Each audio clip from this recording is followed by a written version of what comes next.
From the award-winning Misrepresentation film, Jennifer Siebel has excelled in her career in documentary films that portray both genders' life in society. The Mask You Live In is yet another documentary film with some of its cast being experts in various fields like neuroscience, psychology, education, and sports. A few are trying to expound on the crisis facing these boys' solutions to tackle them. The film achieves this through clear discussions and explanations of these teens' social problems and their remedies.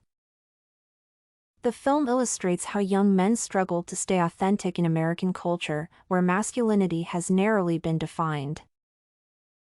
These young men and boys get influenced by their fellow peers or adults surrounding their lives, with some attempting suicide or resolving conflicts through violence in an attempt to be men. The film's success has been achieved in several ways. For instance, both the narrators and actors' proper and effective communication styles relay the message efficiently and appropriately. Also, men from all races and age groups give the film an authentic representation and exploration of toxic masculinity happening in the American community. The interviewed boys share their stories emotionally to send the message of how hard it is to navigate and get through the challenging troubles.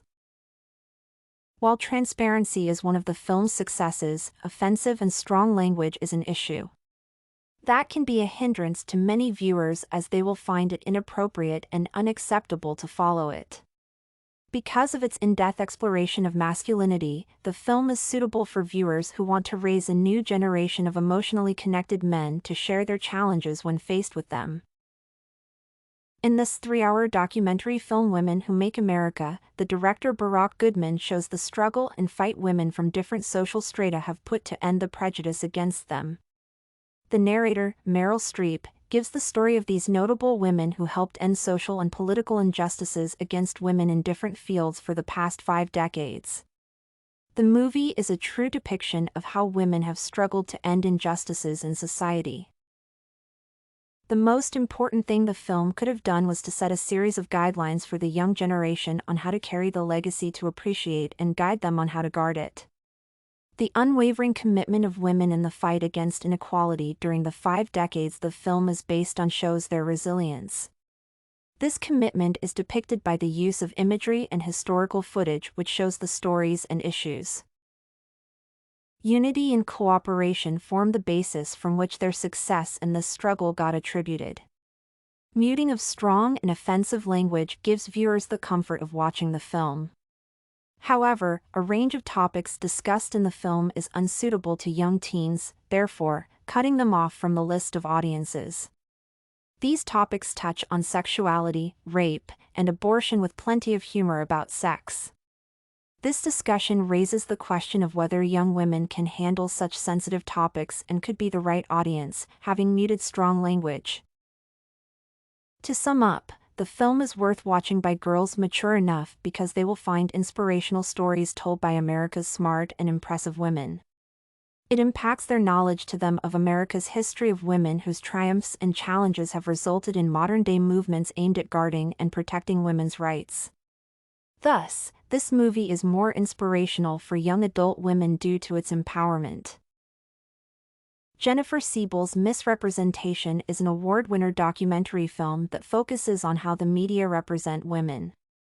The film is comprised of a selected group of high-profile women who are against the media depiction of women. Rather than focusing on remedies to the way media degrades women, the film poses juxtaposition. This serves as fuel to an already biased society against women instead of offering a solution. One of the most critical aspects of the film is how the media has portrayed women to its viewers and created a deep consciousness that women are fundamentally meant to be insecure. The film should have offered a clear and logical solution to the resentment and anger shown by those interviewed. The interviews are done with a group of women selected primarily because they are incredibly versed in women's representation in the media.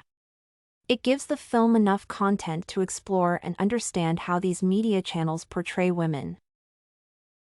The choice of soundtrack is affirmative to the way the selected group of people expresses their views. However, the director of the film failed to recognize the voices of those women without credentials like Doctor of Philosophy or CEOs of specific companies, but rather the choice of the group to be interviewed shows how the former are rendered voiceless and their opinions never considered. Again, why did the film leave out women living with disabilities, yet their opinions are essential considerations? There is evidence of dialogue inconsistency where we see most of the talking done by the white women. The film denied Rachel Maddow a chance to talk about her being a lesbian, which shows how discriminatory it is towards specific opinions. The viewer can conclude that the film is a further upgrade of a disgusting depiction of women in society. Moreover, it does not offer solutions on how to change the way media channels portray women. They speak of their frustrations and anger without consciously giving any solution to them. Therefore, there is a lack of sense in the way the film was created, as it lacks a solution or motivation on how to change the situation. Study Corgi can help you make your studies smarter. Visit studycorgi.com for more samples like this, study tips, and writing tools.